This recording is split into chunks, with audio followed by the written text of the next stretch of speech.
বৈভব সূর্যবংশী মানে সূর্যের বংশের সেনাপতি, সে প্যাট কামিন্সকে যেভাবে 3 বলে 3টা ছক্কা মেরে দিয়েছিল, দেখার মতো ছিল।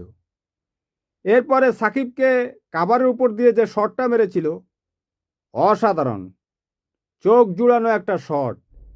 এরপর প্রফুল হিঙ্গের 1 ওভারে 6, 4, 4, 6, 6 যেভাবে সে সিক্সগুলো মারছিল, মনে হচ্ছিল যে এই বুঝি ক্রিস গেইলের ওই সেই রেকর্ড, সবচেয়ে কম বলে সেঞ্চুরি করার রেকর্ডটা সে ভেঙে ফেলবে।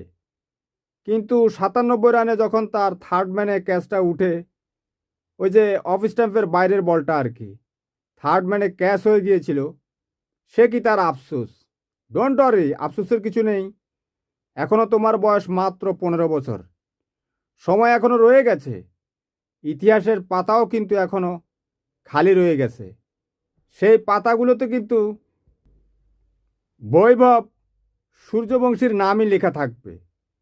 কারণ সময় তো অনেক বাকি, পথও অনেক বাকি, মাত্র তো পথ চলা শুরু হয়েছে। বৈভব সূর্যবংশীর এই বিধ্বংসী ব্যাটিংয়ে মাত্র 8 ওভারে কিন্তু তারা 125 রান তুলে ফেলেছিল 48 বলে।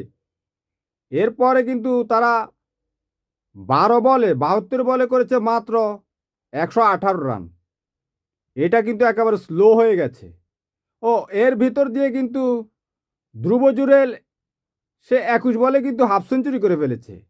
বৈভব সূর্যবংশীর রেকর্ডের কারণে কিন্তু তার এই যে বিধ্বংসী ব্যাটিং, সেটা কিন্তু চাপা পড়ে গেছে। 21 বলে 50 রান কিন্তু সোজা কথা না, বুঝতে পেরেছেন? তো লাস্ট 5 ওভারে মাত্র 36 রান তুলেছে রাজস্থান রয়্যালস। এভাবে যদি স্লো না হতো তাদের রান, তাহলে 270-80 তো হতেই পারত। যা হোক, যাই হয়েছে, 243 রানেই তো তারা বিশাল ব্যবধানে ম্যাচ জিতে নিয়েছে। 243 রানের মধ্যেই তারা জিতে গেছে, আর বেশি রানের দরকার কি? আল্লাহ হাফেজ, ভালো থাকবেন।